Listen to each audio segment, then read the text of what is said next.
Canada is considering multiple trade actions against the U.S. in response to tariffs on softwood lumber. Prime Minister Justin Trudeau said on Friday he was considering banning U.S. coal exports in response to the unfair tax on Canadian lumber. The government is also looking at duties against several Oregon industries, the BBC has learned. Oregon has been one of the loudest supporters of an up to 24% tax on Canadian softwood lumber. Mr. Trudeau wrote to British Columbia, BC, Premier Christy Clark to say that he was carefully and seriously considering trade action on coal exports. He said trade officials will explore next steps. Ms. Clark had previously asked Ottawa to ban U.S. thermal coal exports, and has said she will impose a tax on thermal coal entering BC ports regardless of the federal government's decision, because it is the right thing to do. We share the commitment to fighting climate change and protecting the environment, Mr. Trudeau wrote in his letter on Friday. We strongly disagree with the U.S. Department of Commerce's decision to impose an unfair and punitive duty on Canadian softwood lumber. The government is also considering imposing duties or other trade action on several Oregon industries, the BBC has learned.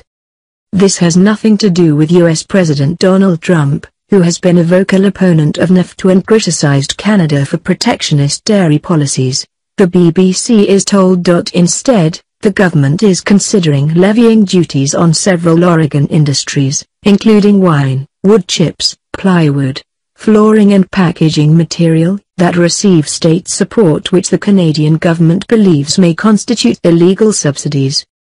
Democratic Oregon Senator Ron Wyden is one of the biggest critics of the Canadian softwood lumber industry.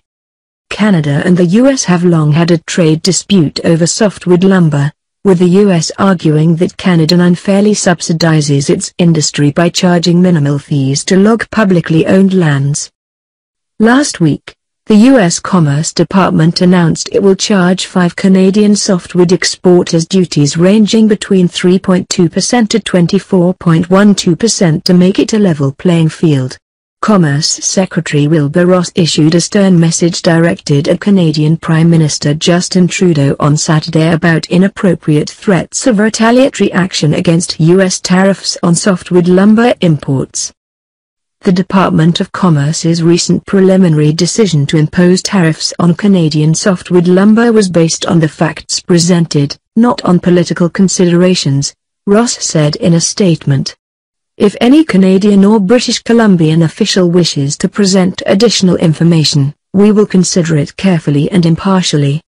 Trudeau recently informed British Columbia that he might consider its request to ban thermal coal shipments in retaliation for the unfair U.S. tariffs. He wrote in a letter to British Columbia's Premier, Christy Clark, the Government of Canada is considering this request carefully and seriously. I have asked federal trade officials to further examine the request to inform our government's next steps. We disagree strongly with the U.S. Department of Commerce's decision to impose an unfair and punitive duty on Canadian softwood lumber products, he added. The Commerce Department announced in April that it will charge 5 Canadian softwood exporters duties ranging between 3% to 24%, establishing an opportunity to compete on a level playing field, according to a fact sheet.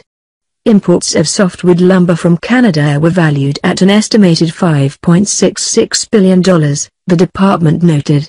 Threats of retaliatory action are inappropriate and will not influence any final determinations, Ross said in his statement Saturday.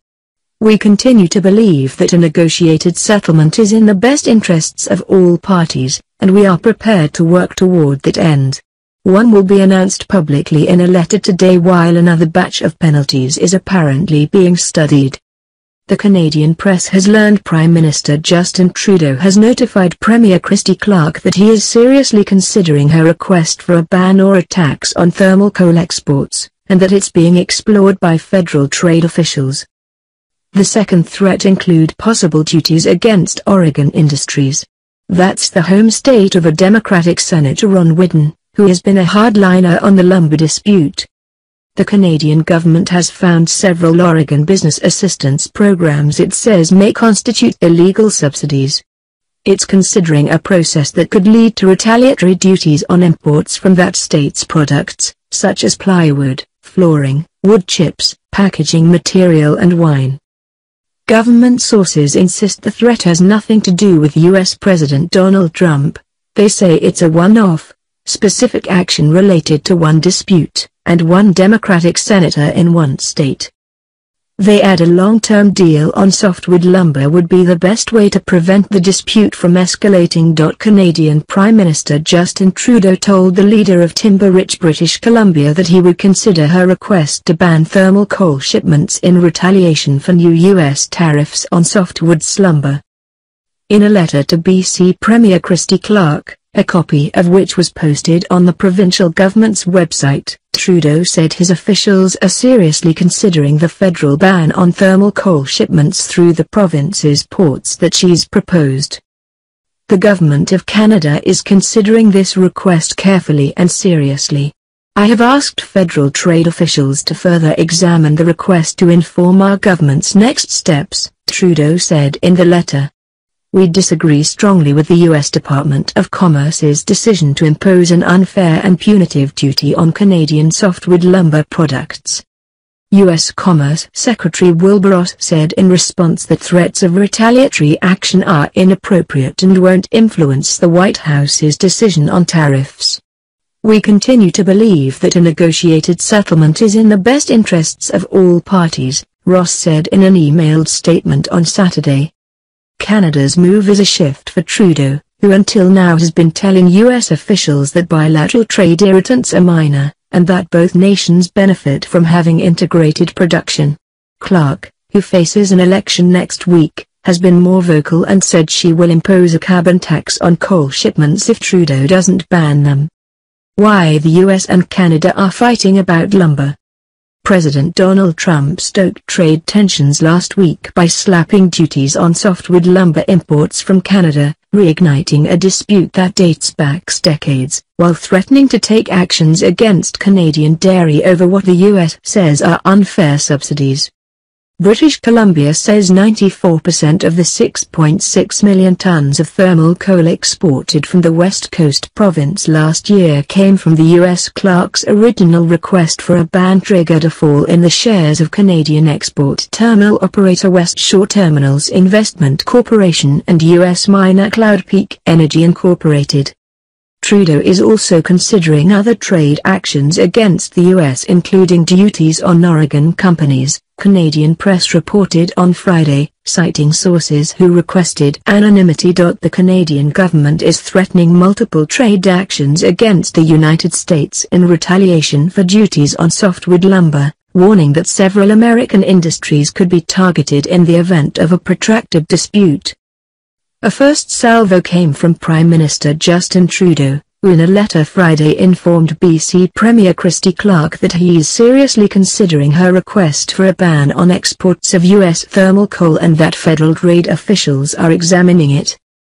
A broader threat is also in the works, said two government sources. It involves possible duties against different industries in Oregon, which is the home state of a Democratic senator who has been a hardliner on the lumber dispute. That state's plywood, flooring, wood chips, packaging material and wine are among the potential targets as the Canadian government has launched a search for evidence of illegal subsidies to businesses in that state. The sources insisted these threats are not indicative of any additional hostility to President Donald Trump and are simply a one-off measure, specific to one dispute over softwood lumber, and one state, and one Democratic senator. There's an easy solution. A long-term softwood lumber deal would put the issue to rest, one source said. We hope we don't have to act, said the source, speaking on condition of anonymity in order to discuss matters not yet made public. We hope this dispute can be resolved. The course of action being considered by the Canadian government is similar to the process used in the U.S. that slapped a 20% duty on northern lumber. It involves a request to the Canada Border Services Agency to study illegal subsidies in Oregon, a process that would take several months. The government says it has identified 9 programs in Oregon that assist businesses, primarily in lumber. They include the Oregon Underproductive Forest Land Tax Credit, the Oregon Forest Resource Trust, the Oregon Tree Farm Program, the Pacific Forest Trust, property tax exemptions for standing timber, a small winery tax exemption program and other tax credits. It's a real thing. Our officials have already been looking at this, said one government official familiar with the plan. Oregon Democratic Senator Ron Wyden has been a chief proponent for years of the baseless and unfounded claims against the Canadian softwood lumber industry. The senator's office replied that one party has a legitimate point here, and it's not Canada.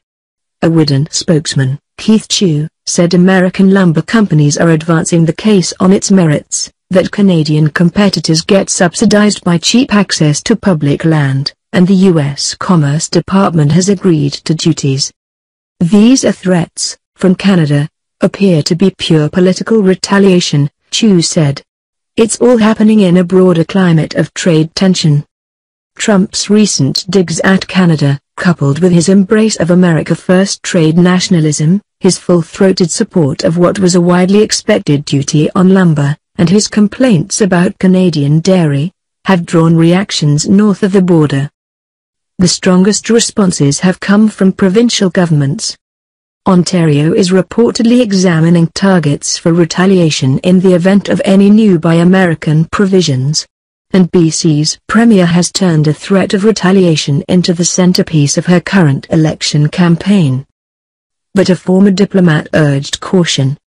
Clark's threat to ban or tax U.S. thermal coal would be against Canada's own interests, said Colin Robertson, a former member of Canada's NAFTA negotiating team, now vice president at the Canadian Global Affairs Institute.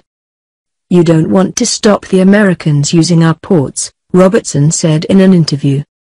I'd be surprised at having invested so much over the last decade by the Martin government, the Harper government and the Trudeau government, at least in the early stages, that you would want to take actions that would make it more difficult for the Americans to use our ports. Ports in Seattle and Portland would be quite happy to snap up that business at the expense of Canadian jobs, Robertson added. One federal official said there's no need to let things escalate. He said Canada's government intends to maintain its general posture toward Trump, of low drama and active cooperation. This is not about the president. This is about the state. The strategy, with Trump, is still one of positive engagement.